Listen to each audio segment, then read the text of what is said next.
कि हम कभी निराशा न धारण करें। कैसी भी विपत्ति या कैसी भी दुखद परिस्थिति आवे, हम आराध्य देव पर संशय न कर लें कि ऐसा क्यों। अनंत जन्मों में ऐसे हमारे दुष्कृत हुए हैं जिन्हें हम अधर्माचरण कहते हैं, पाप कहते हैं, कि अगर हमको प्रभु की शरण ना मिलती और फिर भोगना पड़ता तो हम पूरा हिसाब कभी नहीं भोग सकते थे। प्रभु की शरण में है तो इसलिए बहुत कम करके हमें विपत्ति, दुख, संकट आदि जो प्राप्त हो रहे हैं उनमें भी कुम्हार की मटकी की तरह ऊपर से पीट रहे हैं पर अंदर से पूरा हाथ का सपोर्ट दिए हुए हैं।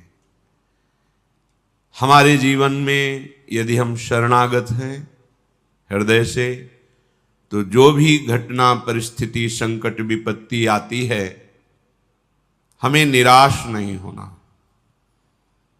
जितनी श्वासें हैं हर कष्ट सहते हुए प्रियाजू के चरणों में समर्पित करना, इसका निश्चित फल होगा प्रियालाल की प्राप्ति।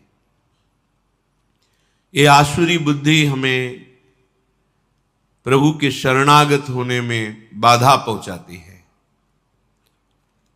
इसी से हमें निराशा मिलती है। जितनी मात्रा में आसुरी बुद्धि होती है उतना ही भगवत मार्ग में निराशा पैदा करती है।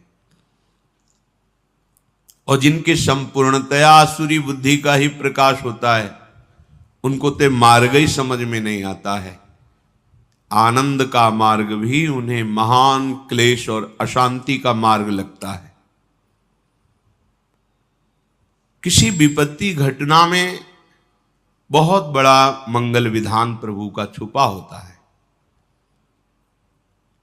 बड़े बड़े भक्तों के जीवन चरित्रों को जब पढ़ा गया, सुना गया और समझने की चेष्टा उनके चरण कृपा प्रसाद से की गई तो यही समझ में आया है कि उद्देश्य की प्राप्ति के लिए अब दुख सुख की परवाह नहीं करनी।